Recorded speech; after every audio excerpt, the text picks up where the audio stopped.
Before we can really start talking about the more interesting things, we need to talk about the direction. And so I take this wheel right here and I spin it.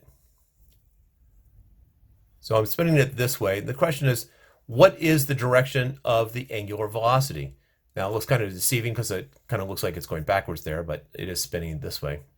So how do you determine the direction? Now most people, when they first look at this, will talk about clockwise or counterclockwise. The trouble with clockwise or counterclockwise is from whose perspective. So if I take this pencil right here and I spin it, yeah, you could say that it's going clockwise at the moment, at least from the point of view of the way that I'm looking at the video. However, if we were on the other side, someone on the other side would say it's going counterclockwise. In other words, looking out from below. Or let's do it up here, where this is spinning clockwise. But if you were looking at it from this point, from the top side, it's clockwise. From the bottom side, that's counterclockwise. And so they were trying to figure out, how do we actually deal with describing the direction of a spin without having to throw in a lot of extra words, such as, well, from this side it's clockwise, from that side it's counterclockwise. So they came up with what is known as a right-hand rule.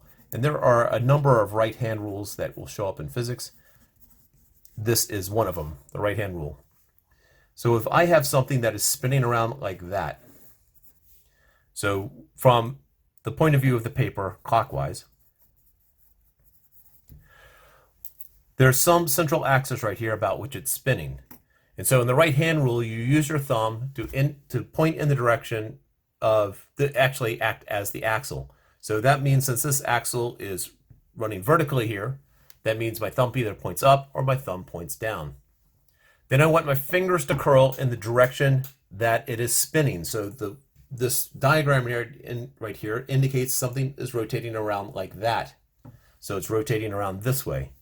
So my thumb is pointing down, and therefore the direction of the direction of the spin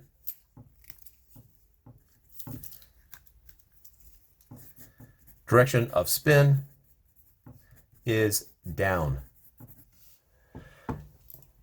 If I were spinning around the other way, spinning around like that, the direction of the spin would be up. This is not to indicate that there's anything physically going down. This is just a math notation in order to make it easier to communicate. If I have a door, let's say this is a room right here, and the door is like that, and it goes this way, this would have an angular velocity upwards.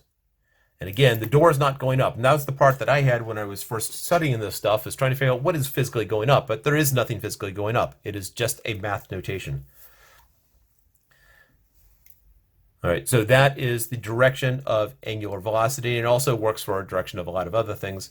And so, but I'm going to stop it here and we'll talk about torque.